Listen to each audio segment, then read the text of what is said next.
Hi, everyone. Thanks for being patient while we get settled up here. I come with a lot of baggage, you can see.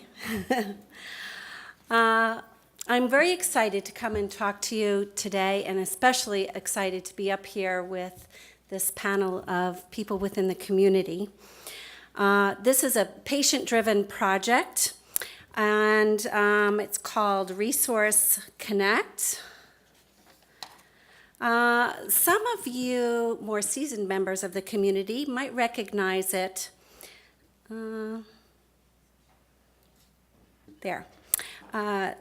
Recognize it as the old Traveling Resource Center from years ago, especially from the 2007 symposium.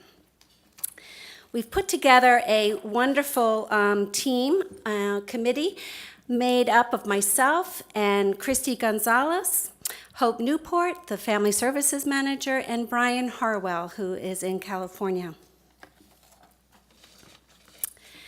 And today's presentation is kind of a little different. It's really more of a discussion group. I want to hear lots and lots of information from everyone in the community.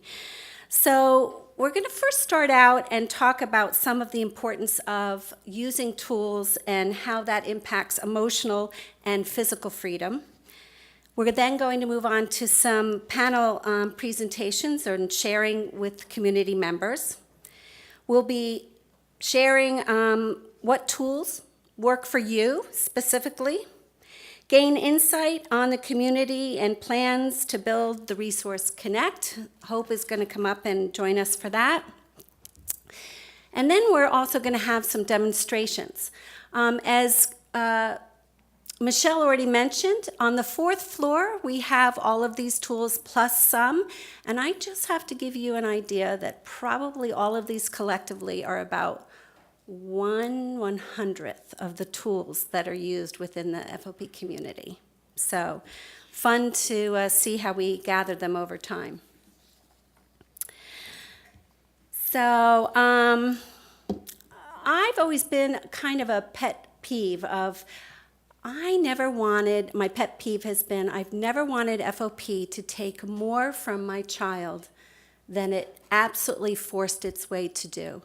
So and one of the ways I could combat that was developing tools and gadgets within my home adaptions, all sorts of things that increased my child's mobility once there was a limitation.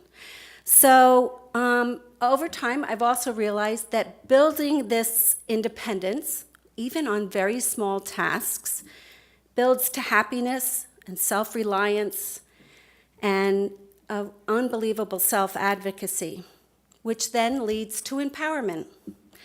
So in order to do that, you have to be in problem-solving mode. Our family is constantly in problem-solving mode. And I'd just like to share one short story. The first tool that was ever built in our house was Ian came home from kindergarten, and he said, "I hate school. I absolutely hate school." When we said, "Why do you hate school?" And his arm was locked here, and he said, "Because the teacher never calls on me." So the next morning, Ian wakes up, and in the kitchen, my husband had stayed up and put a plastic sword with a paper sign that said, "Pick me." And Ian went to school very proud with his Pick Me sword. And of course, every other child wanted the Pick Me sword, which was a little bit of a problem. But we solved it. It was just a tiny little problem, and we solved it. So I wish all of life's challenges were that easy, but being in the problem-solving mode certainly helps. Another thing I think is very important is to always give attention and validity to both the emotional and the physical challenges that are going on. I always feel that the physical challenge creates itself, and then if we get into solution mode, we might solve that physical limitation, whether it's new or old. But then we have to emotionally maybe catch up a little bit. So we'll talk a little bit more about that. So then I have small tasks of independence add up to the health and well-being for both the person with FOP and the caregiver. Everybody wins. Everybody wins in the family with this kind of solutions and problem solving for small tasks. So to give you some examples, not from our lives, but from the community, I've asked Kristi Gonzales and Jasmin Floyd and Emma Albee to come together. And I feel very honored to be part of these community members in bringing this information to you. I've asked the panel members to kind of, in their own way, share their experiences. Some of them have brought tools to share with you. Talk a little bit about their thoughts of managing and independence, the emotional journey perhaps with it, and just kind of their ideas. So Kristi, you can start first? Okay, so I have to introduce you. So Kristi is mom of AJ. She's vice chairman of the IFOPA. She's worked closely on the FOP Mothers Retreat. She's senior executive administrator of compliance, a compliance director for an insurance brokerage firm. You need insurance, you go see Kristi. And she's also, unbelievable, her and her family been running this kids fun zone that all the children are missing their clinical appointments to go to that. I'm taking notes, Kristi. And next to Kristi is Jasmin Floyd. And Jasmin is known in the community as an avid traveler. You never quite know what coast she'll be blogging from. She's an avid blogger. She's been our CNN community representative with feature pieces by CNN. Jasmin has been involved with FOP and fundraising since I can remember. She's been to many, many family events since childhood. And Emma Albee, I've also known you since you were little, but Emma has been involved with the IFOPA ever since the age of 9. She works at the Acadia National Park, managing research in the park. Basically, nothing gets past Emma at Acadia National Park. Emma is also a successful and a stout artist that produces beautiful hand artwork of cards. So she's a little modest about it, but you really need to just ask her to show you on her phone. And we're really lucky to have all these panel members. So I'm going to turn it over to Kristi first, and then they'll just go down the line, if that's okay.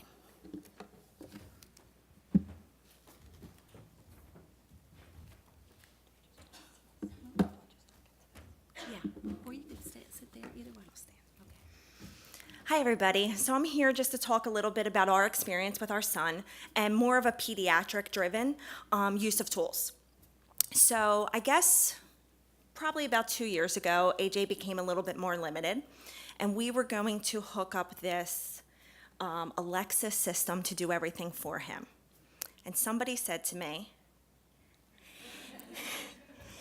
if you don't allow him to do it on his own, he will never learn. So we took that as a bit of advice, and we have really, it has changed our lives. So we taught AJ how to use a dressing stick so he can take on and off his shirt. You can follow his Facebook video of him learning how to do it and the excitement and the pure joy. He has learned how to use a grabber. And on the other side of our grabber is just this little hook. And he has learned how to turn on and turn off the light himself, which is huge. It's used for his room. It's used to use the bathroom. It's amazing. We also have a boppy, which we're not allowed to call boppy because we are not a baby. So we had a very cool cover made for a superhero. And we use this for travel. We use this for sitting. We use it for sleeping. We also have, as you can see down here, AJ has a pick-me stick for school. We use a slanted desk. We use a special cushion chair. We've created this All About AJ book for the school system.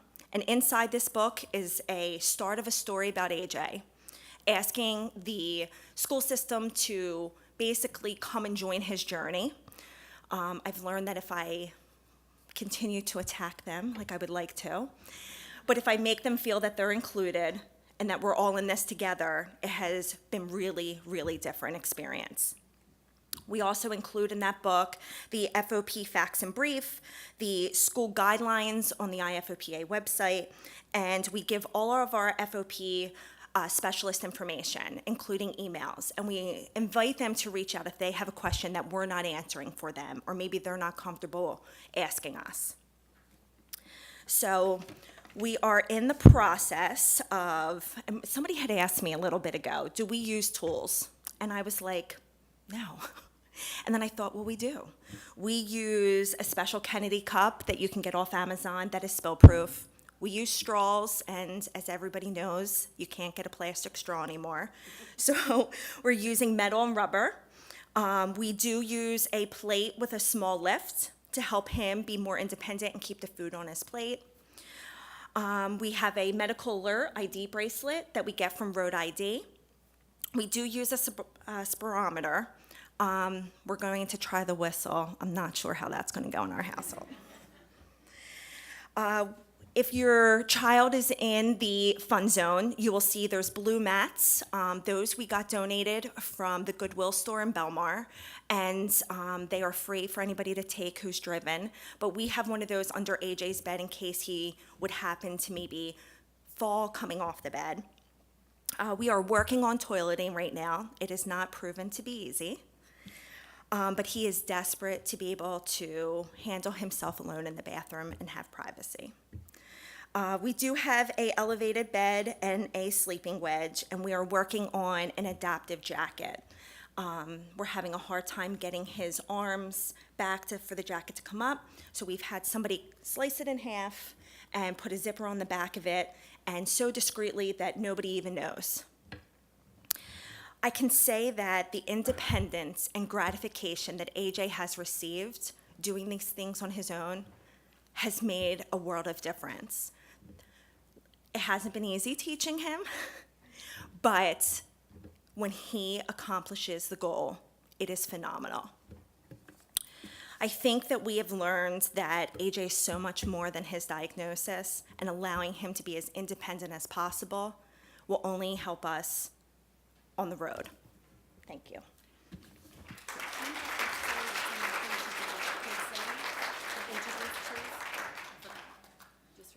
Which ones? So Alexis and Hope and I came up with the schedule for the Kid Zone. And we've come up with some amazing, amazing activities that your kids are doing. So for example, today they made stress balls out of balloons and flour. They are making now, once the third 5-pound bowl of rice is delivered. I don't know how we're going through so much, but they're making their own out of socks. They're putting rice, and they can be heated or put in a refrigerator for pain. They have made, what else have they made, Hope? They're doing the Try a Tool challenge. Yes. Testing out reachers and grabbers and building cup towers with the reacher, so it'll give them practice with that. We're using the curlers that you guys will learn more about to do a picture. Lots of slime, we apologize. Fake snow, gack, but we're trying to incorporate, and Hope, I'm sure we'll speak about this more, things that they can use dealing with their everyday lives. We created the Find It with the water bottle, with the rice inside, with 10 things inside for them to take to the doctors. So everything this weekend has really been based on just sending them forward, having those items, and being able to use them. Okay, thank you. We use an old-fashioned dressing stick. This is just what we came across, but AJ can actually take his shirt on and off with this, and it has a small hook here, and he's able to pull up his underwear and his pants himself. So, AJ, do you want to show how you take your shirt off? Woo!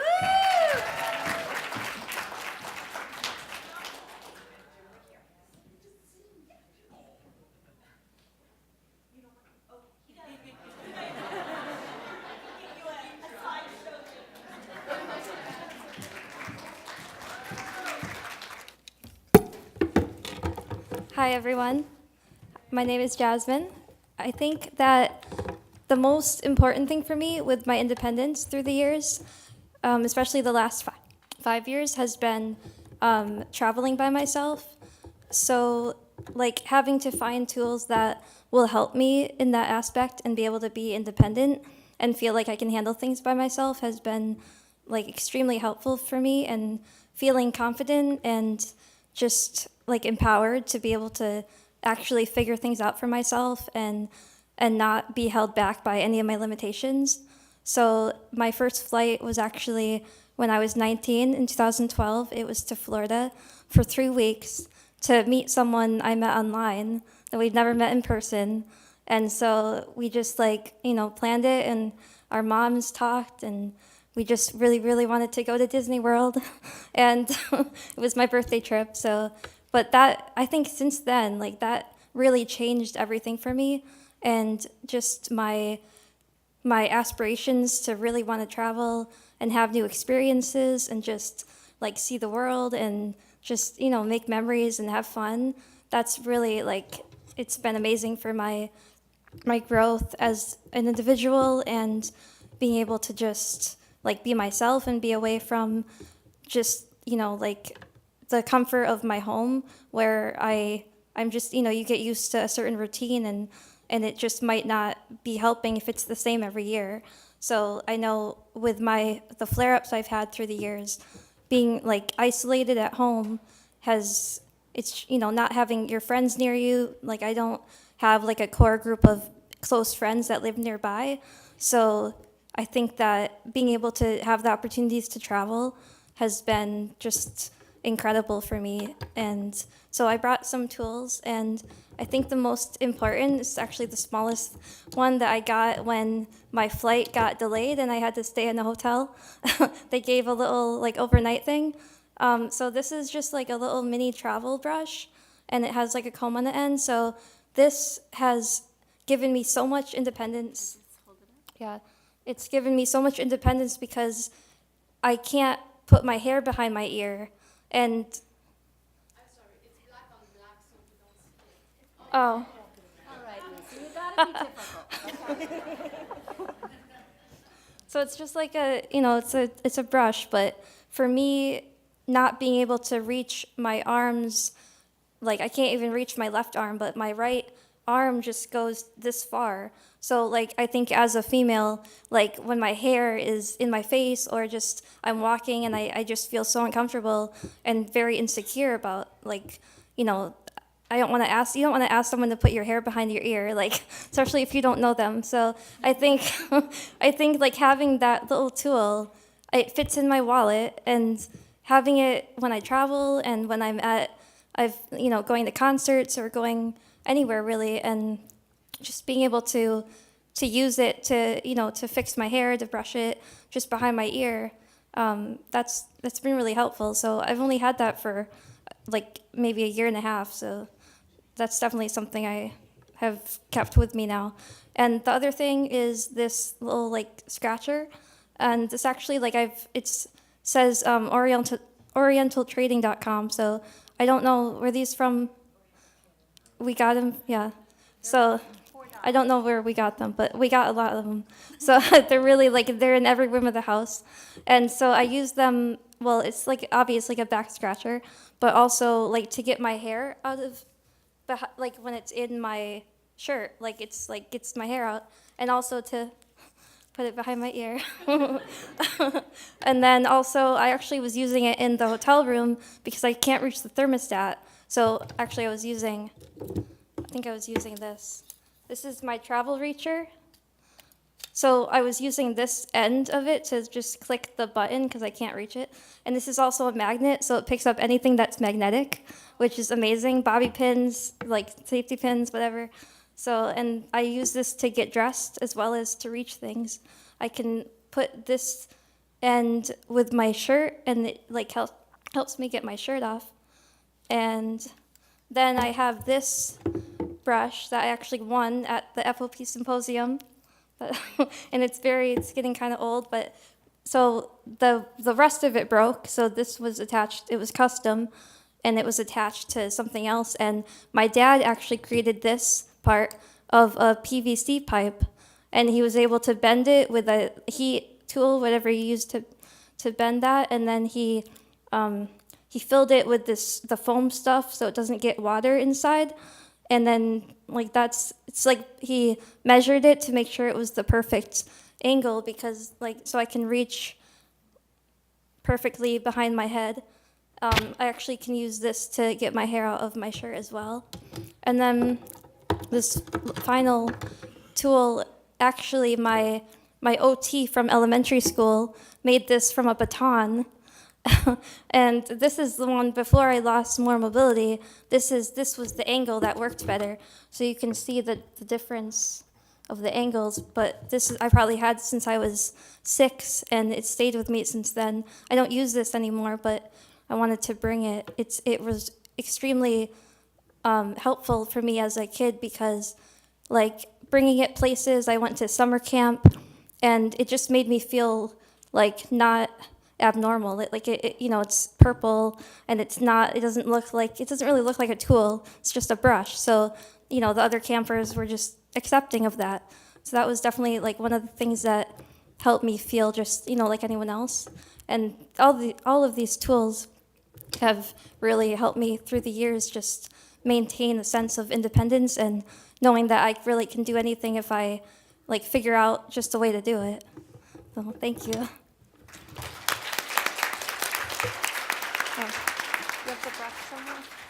So I was diagnosed when I was 9 years old, and ever since then, me and my parents have been problem solvers, coming up with solutions for the various problems that I've come into. And so we find a problem and we just figure out a way to solve it. And so a lot of times it's not necessarily an adaptive tool per se, but so one thing I use is a Clarisonic face brush. So I can't reach my hands up to use a cloth to wipe my face, but I can reach close enough to use this, and so that way I can wash my face all by myself. I don't need help, and it gets my face clean.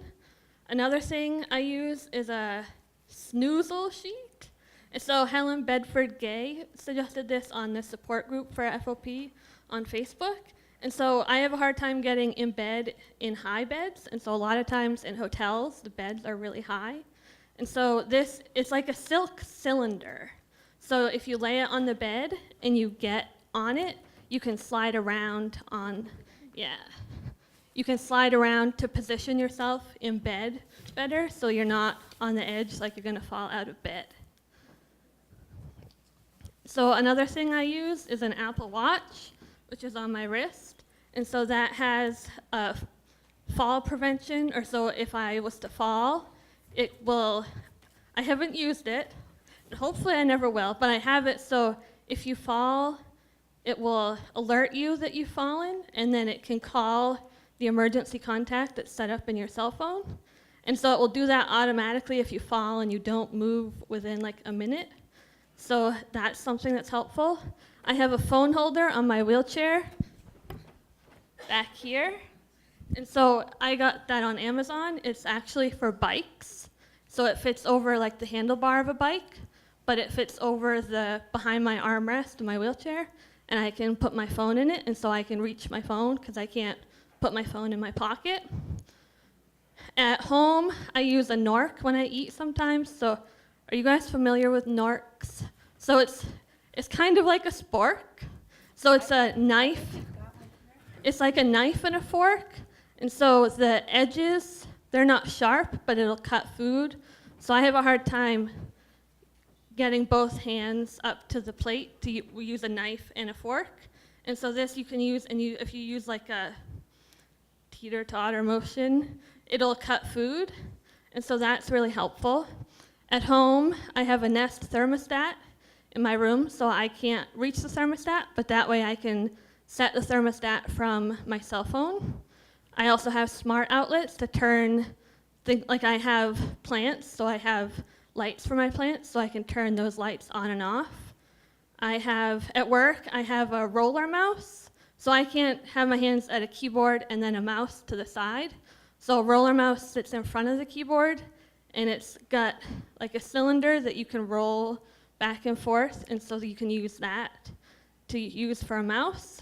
I have a strap that we made in bed, so once I get in bed, I can't roll over without help, but we have a strap that we made from strips of t-shirts that we tied together and tie on the bed, and so I can use that to roll over.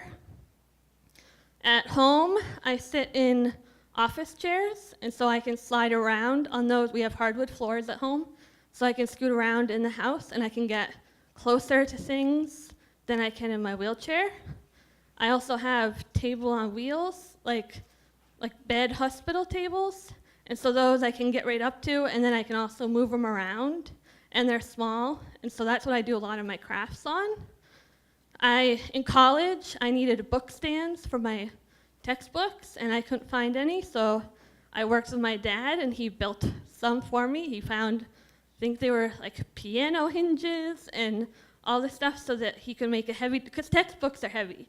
You can't just use a little plastic book stand. And so he made one of those for me. And at home, we also have a soft toilet seat, so it's cushiony, so it's more comfortable to sit on. Yeah.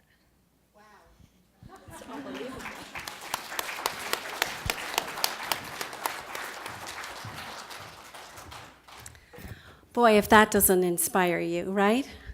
3 people living life, helping their children, 2 very independent adults. So that's its own standalone testimony, I think.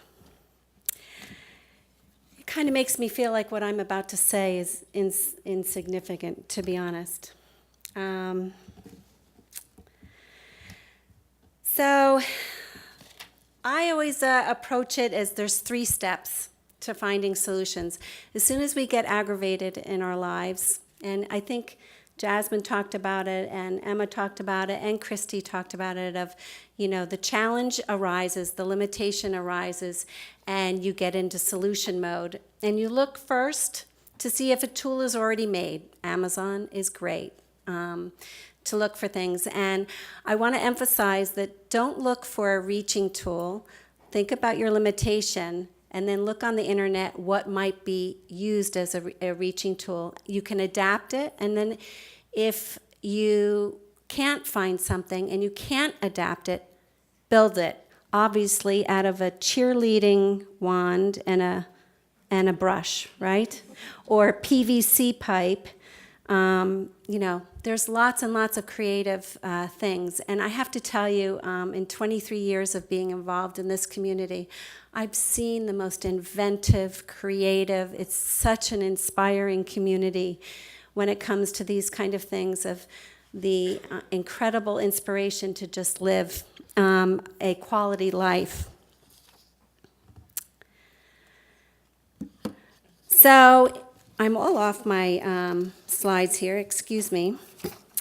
So when a tool, you can't buy it, you can't adapt it, and you can't make it, look around you to just adapt your environment. Sometimes that is a solution, and I can talk to a little bit about that, or give you an example. Is if reaching is a problem and a reacher is not solving the problem, well, then look for narrow shelves. Kind of, I think, what Emma was saying with college. We did the same thing for Ian. We had lots of little narrow shelves so he could reach all sorts of things. Always research social media and see how other people within the FOP community have solved things. And I know Hope is going to come up and talk to you a little bit about how we're going to expand this whole program and bring it into a very current spot. And then I always think that the FOP community always needs to share their solutions, because I'll guarantee you, if you've had the challenge or your child's had the challenge, somebody else in the community has had the challenge. So I think I'm going to skip right over this, because I think the demonstration stuff goes better. So here are some of the tools that pictures I've gathered, and I think it was Jasmine, you said that the sink there was your dad built? Was that you? Yeah? The the second photo. She's checking with Mom. So here, if you see up in the top left corner, there's just a normal sink and a dowel rod and some foam over the handle, and Jasmine, or whoever this was, I think I got this about 10 years ago, is able to reach the faucet, not because the faucet's close to her, but because she has a tool, an adaptive tool, to pull the faucet towards her. That yellow puffy thing, and very similar to what Jasmine has, the hanger with the comb on it, are my son's showering tools. That's just a kitchen sponge on top of a hanger, and sawed off and then screwed on, and duct tape, screws, hangers, duct tape. They're our favorite things in our house. So I got the toothbrush, very much like Dr. Friedman was saying. This is an electric toothbrush with a dowel rod. So the person who was using this could not only brush their teeth, but also reach their toothbrush and pick it up. On the far right is a toileting tool, a wiping tool, and there's so many of those, and I know it's a kind of sometimes uncomfortable to talk about, but I have to tell you, the community, by and large, it's the hardest thing to talk about, and it's sometimes the most important tool to help your child or for some adult with FOP to have. And there's many, many different kinds and things that can adapt, and I have some examples of that up there. So my favorite are foam curlers from Walmart. And you'll see them in the bottom left-hand corner. And in the middle there, you'll see all those colorful things all bent. Those are foam curlers, and we just stick a toothbrush, a razor, there's a spoon. Lots of people put their makeup applicators in there and to reach their face. And of course, the scratcher, the all-important scratcher. Many, many different kinds.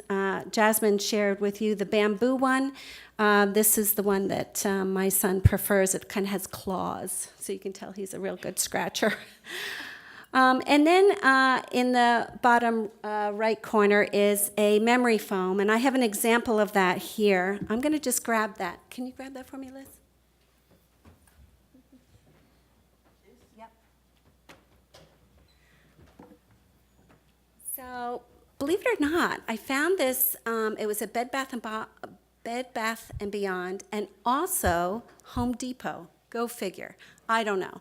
But just shopping one day and saw it, it actually has metal in it, so it actually bends and can hold some of its shape. So if you're supporting a limb or an arm or a wrist, it's just very, very usable.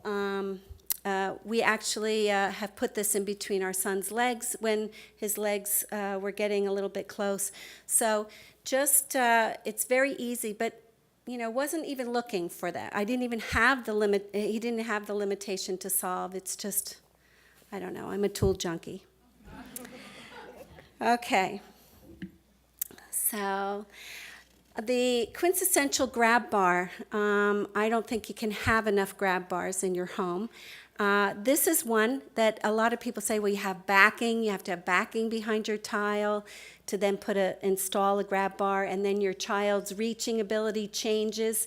So it's sometimes, I always say, if you're installing grab bars, install the longest grab bar you can find and give yourself lots of room to adjust to it. But this is actually a suction cup grab bar. So I think that this is a great one to travel with, so that when you're going and you're in a hotel shower and you need a grab bar in a very, very specific spot, that would be a great solution. Excuse me. So the middle photograph is something new to me, and my son had a bidet that actually, a washlet toilet that squirts water up, and he no longer can sit on the toilet. So we ended up installing this. It's a very easy install. You don't need a plumber. It hooks right onto the side of the toilet. And you can just clean yourself, spray yourself. Might not want this with little children, but you could try. And then, of course, the Go Spa, which we have examples of it here for not only traveling, but just a very, very easy solution at home. So in the bottom left-hand corner, this is kind of an interesting tool. Liz, I don't know if that made it up here. But this was a simple tool. Curtain rods, I guess, are a big thing in our house. This is a cheap curtain rod with duct tape with an L hook. And my husband made this so that Ian could close the car door by himself. So instead of me always closing the car door, it wasn't a big, limitation. It was easier, to be honest, to close the door for him, but it gave him an element of independence, which is really important. So thanks. So one of the other things is really important is I always have memory foam around the house, and one of those old electric carving knives works great on foam, works great on memory foam, and we're always seem to be cutting foam to make Ian comfortable. And my husband recently broke his leg, and the next thing I knew, the carving knife was coming out in the foam, and we're carving up all sorts of things. So it goes way beyond the child in our house that may need it. It extends to everyone. So these are things: duct tape, a block of memory foam, and some of the good old rubber rug no-slip pads I always have as a standby. So this is something that several people within the community have made. They have lift shoes for when, if their leg has ossified a little bit short. They have, and this is done through a professional. I would not suggest doing this on your own, but through a professional to have different height lift shoes. And this is also a picture of someone who has a wheelchair who really likes to have a table in front of her. And you can see how many of those little tools and things she's carrying around with her so that she doesn't have to ask someone, kind of like Emma was saying, don't have to ask anyone for my phone or whatever. These are like gadgets and things to have around you. I have an example down here of a bed and a transfer bar with a strap. And I think my sister would kill me if I asked her to lie down and demonstrate it for you. But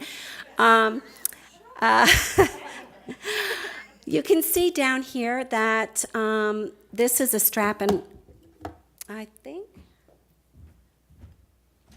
have a mic on. Can you hear me? Can you hear me? I'll just speak loud. That's a skill. So this is a transfer bar, and it has a big piece of plywood underneath the mattress. And you just put it on, and this certainly can assist someone in getting up out of bed. It's bought off the internet. I've seen people have the transfer bar on both sides of their bed, and then have a strap in between, so the person with FOP can actually pull themselves on their side, and then they can pull themselves back on their back. So see, Nancy, you wouldn't have to be scratching Steve's head if he had a tool. Let's get him a scratcher.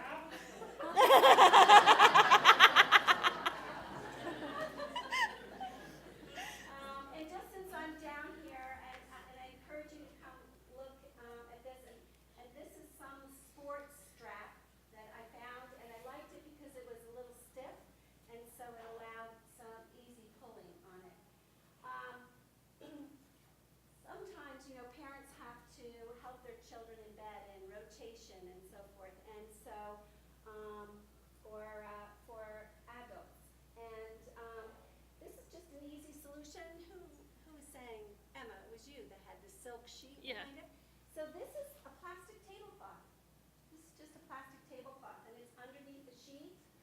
And if you have kind of what we call a chuck, it helps to easily slide the sheet on the bottom sheet. So it just makes moving someone so much easier and less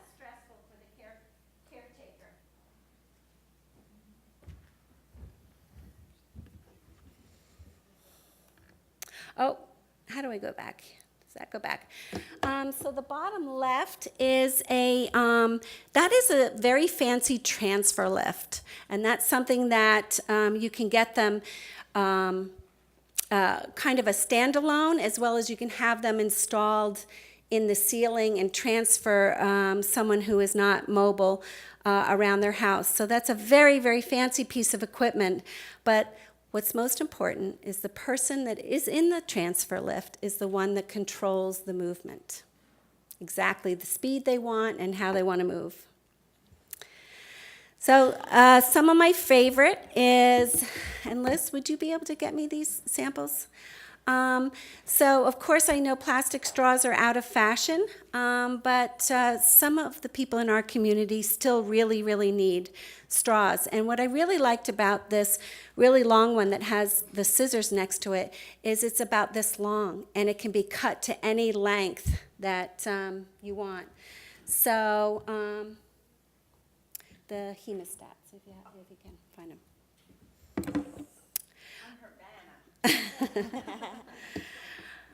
Okay, and so then my other is, yeah, Kay, that plate would be great. So many people I have found with FOP love to cook. And I found this plate that actually has spikes up in the middle of it, and it actually holds the item for food prep stationary. So you can put a steak here, a piece of chicken, whatever, to season it, to cut it. And it also has that important lip that Kristi was talking about that AJ uses. So it has a lip and something to hold food stationary on. Okay. The hemostats. Okay. Person with FOP, whose mom is an operating nurse. Can you tell she figured this one out?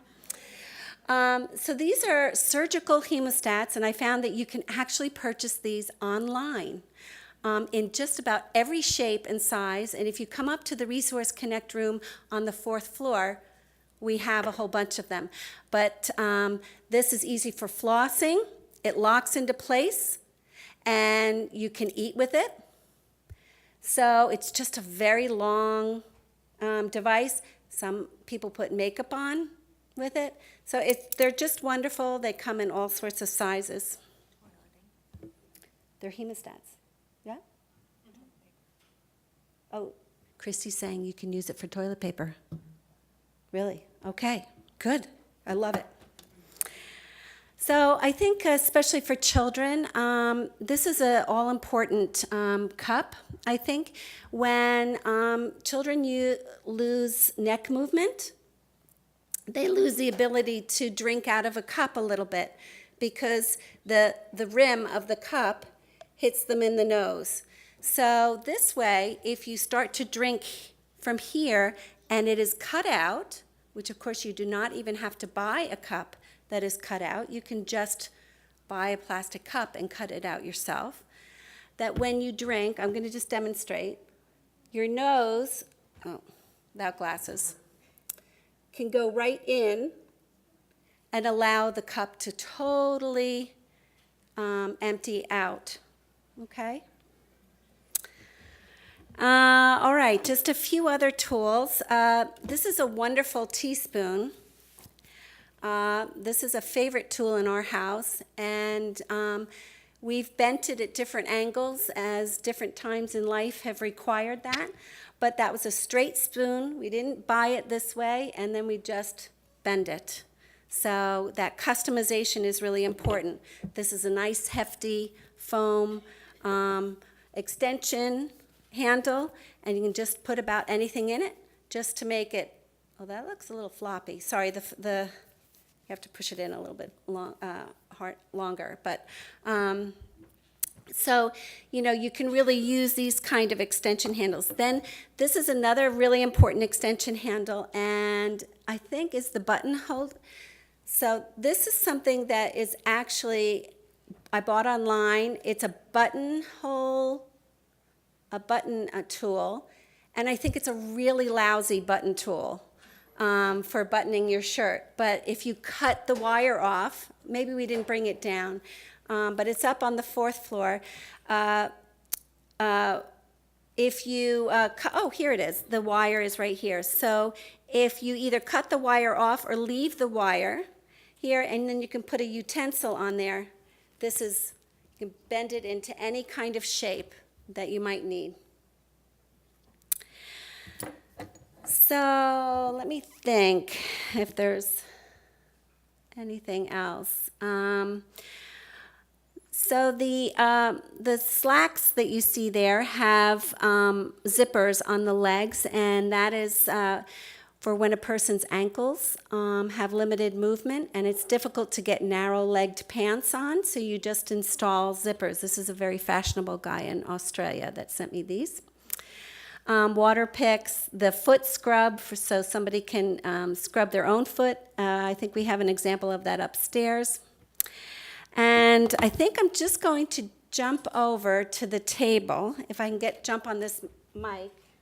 So this is one of my new favorite tools, and this is sold as a extendable handle for a razor.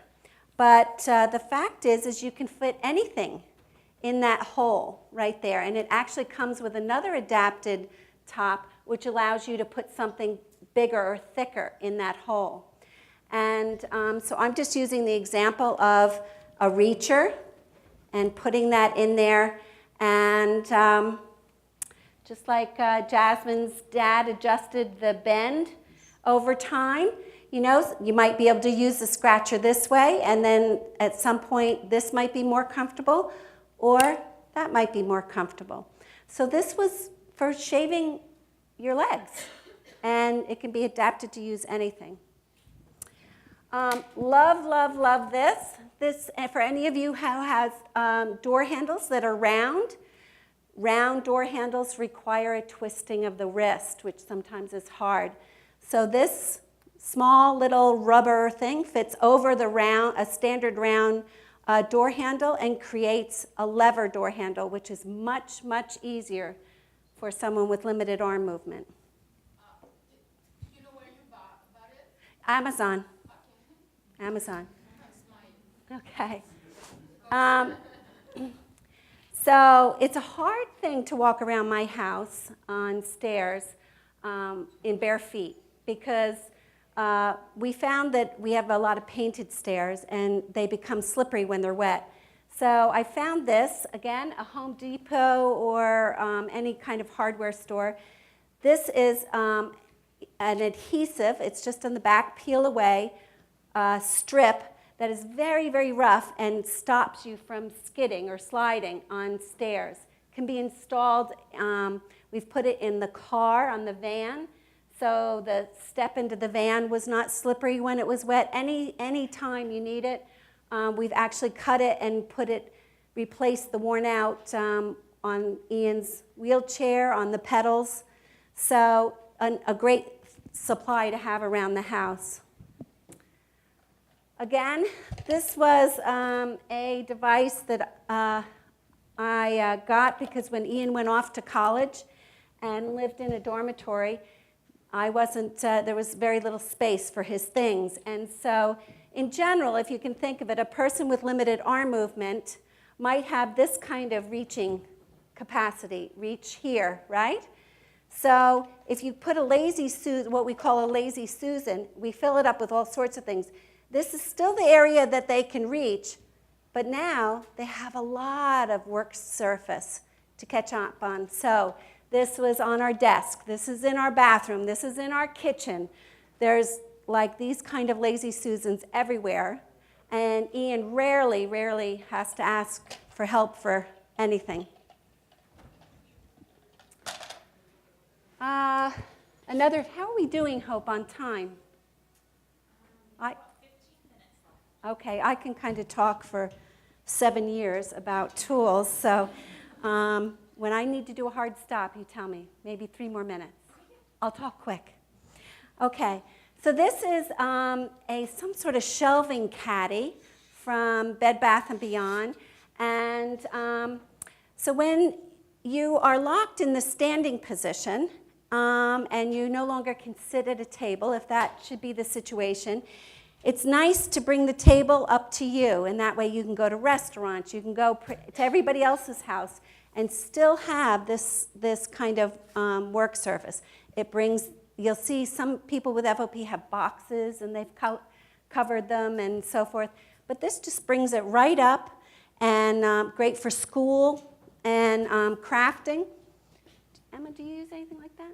No, I No. use the table on wheels because I can move that around. Oh, And right. it's adjustable in height too. or Yeah, angle. so Emma uses a table on wheels.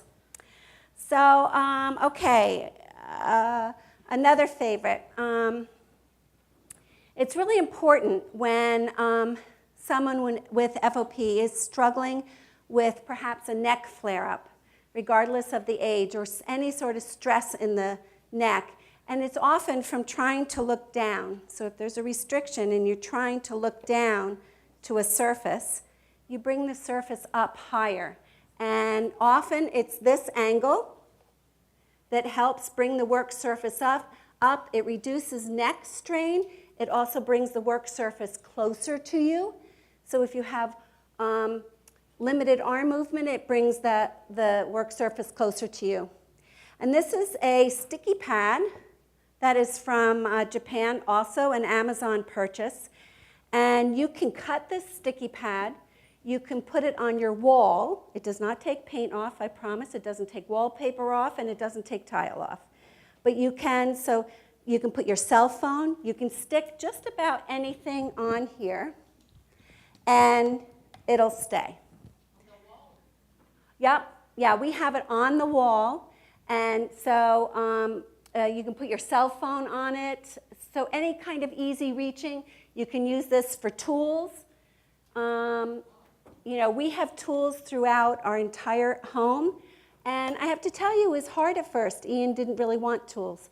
So what we did is we just put the tools around and didn't do it as a big forcing, but it just became part of our lives. And before it, we all use reachers and things like that.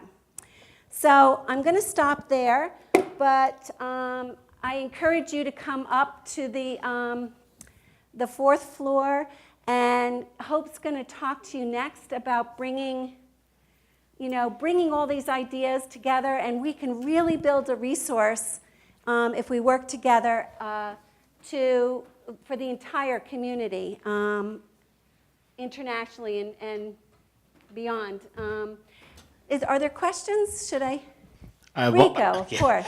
Yeah. With all the adaptive equipment that you have up here, it's pretty overwhelming to get it to all sink in quite quickly for all of us to take back to our environment and try to make these changes. Will there be a gallery for us to view these with a simple explanation on the use? And will there be also a spot maybe in the future on one of these websites that we can possibly put up our own item and share for the future of, for everyone else? You're lovely, Rico. Kristi, did you plant him Good in the job. audience? I feel like that was the perfect segue. Yes, yes. Are there any other questions before we go to that segue? Jesse, right?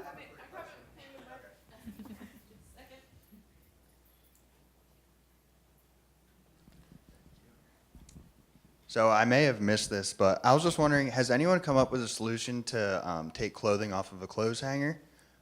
My friend recently got in an accident where he can't reach his clothes now, and we were trying to come up with a solution with a coat hanger, maybe that's spring-loaded, that you'd be able to pull your clothing off of the coat hanger or remove it off of a bar and then get the clothing back up there somehow.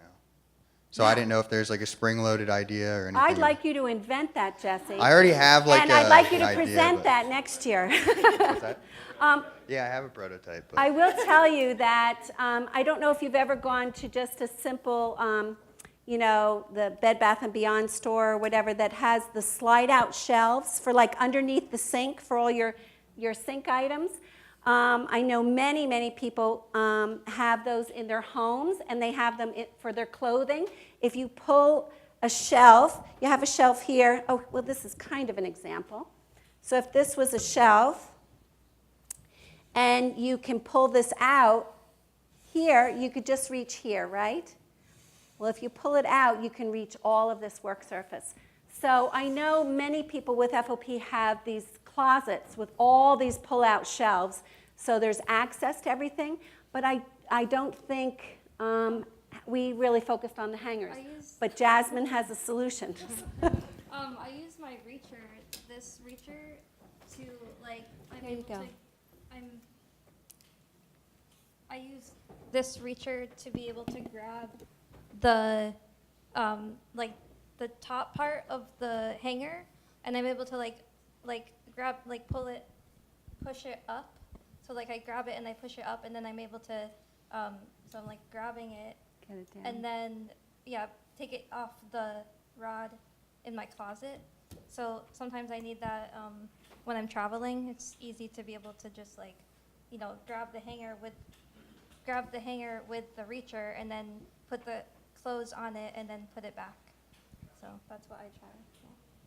There you go. We already have a solution. Some people have racks for dress pants, where they just drape the pants over. So something like that for at home could be an alternative to hangers, where you could just drape shirts over, pants over, and they slide in and out to you, like almost like a drawer, or even a drying rack that people use in laundry rooms that can fold down, and you can just drape clothes over instead of hanging them up. Yeah, I can tell we're already in solution mode. I do want to say that Ralph, is it Ralph Lauren? Oh, Tommy Hilfiger has come out with an entire adaptive line of adaptive clothing. And these are pants that are all, the fly enclosure is all magnetic.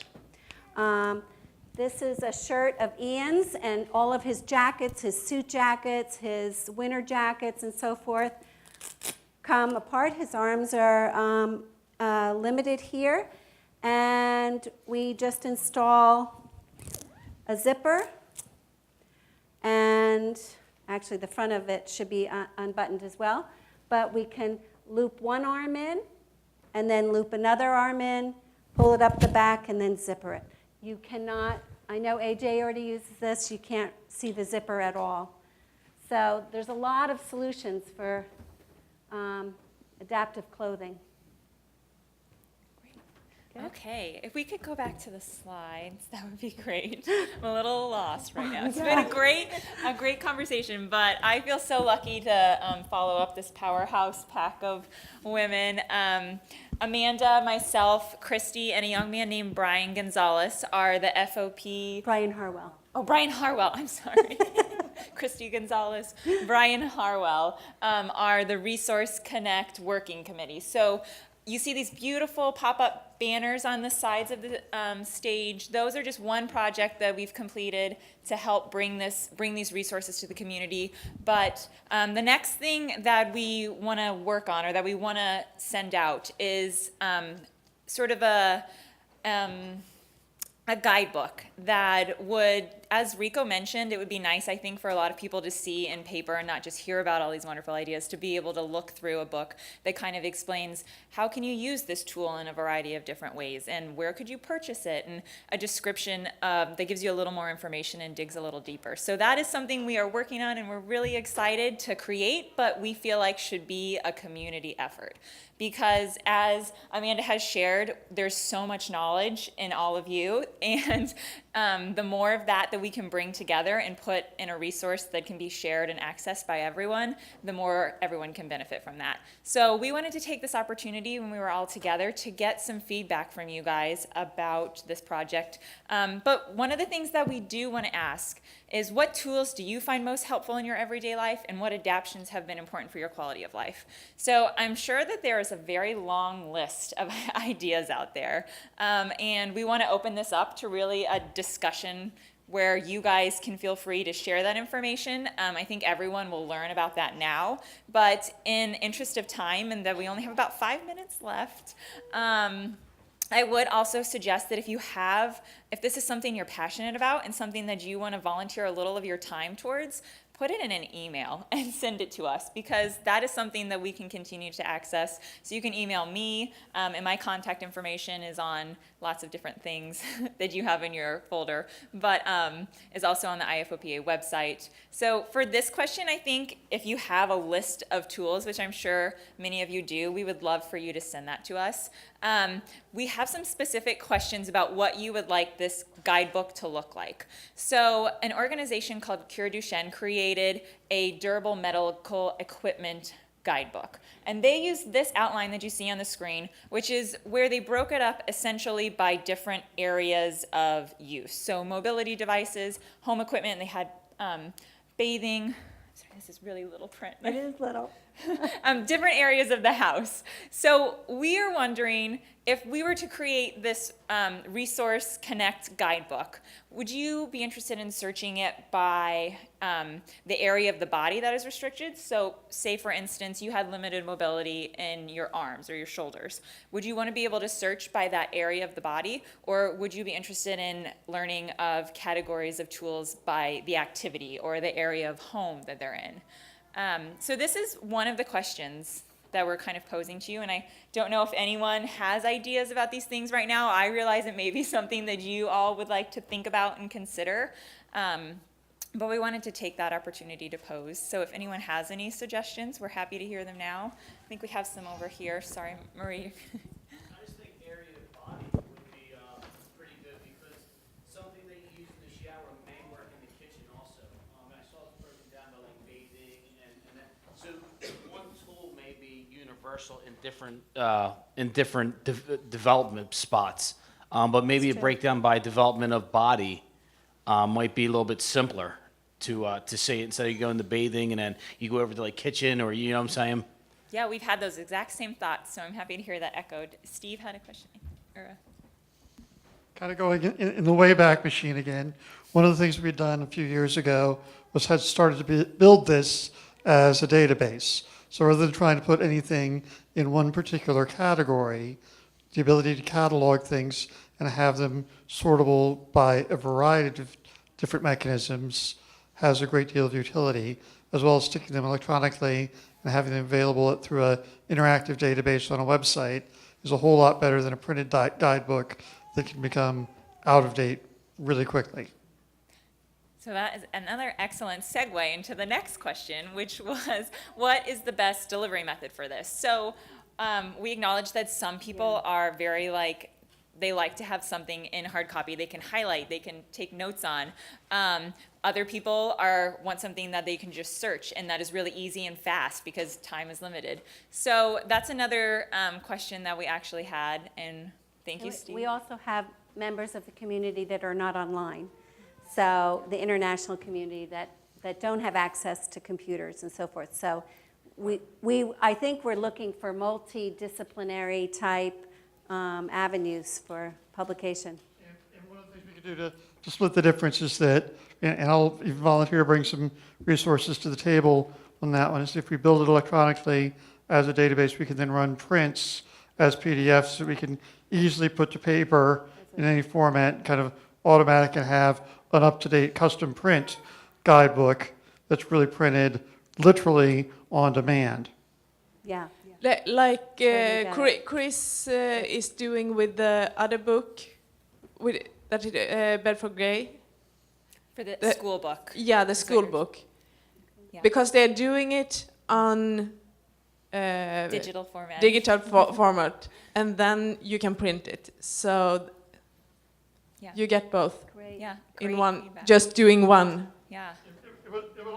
Actually, to add one other point, it would actually also support some tools for automatic translation. If we had electronically that way, while not perfect, you could leverage some of the conversion tools to help with language translation as well. Yeah, thank you, Steve. Well, I know we are running out of time. One other thing we did want to access was you all saw a demonstration. Amanda, showed you the bed. She's used and shown you some of the tools. So after the family gathering is over, you will receive a survey from us, an email, and we would greatly appreciate it if you could go into that survey and give us feedback on that, because if that's something that's really helpful, we want to bring that to other family gatherings that are happening in other countries. So your feedback is really critical for that as well. And one of the things that Hope has been collecting is some of the community members have been bringing videos, sending us videos, just iPhone videos of however they're using a tool at home or their adaptions. So if you don't want to write it up, you don't want to put it in an email, take a picture of it and send us the picture, we'll figure it out. Exactly. Thank you.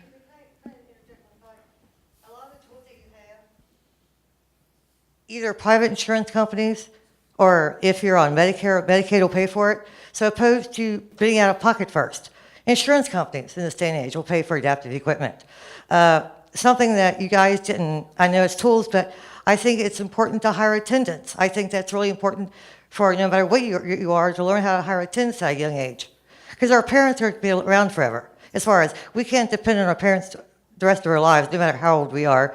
You know, for 50, we still live at home. When our parents die, then what?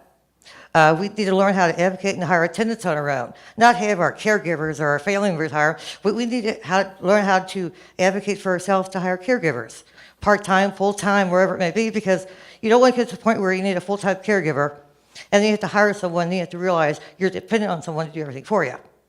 So Yeah. I've been on my own since I was couldn't 18. agree with you more, Jessica. I think that that's really a resource that we need to build, and I just know that Hope is passionate about all of this. We're all passionate about it. I promise you'll be getting an email or a phone call.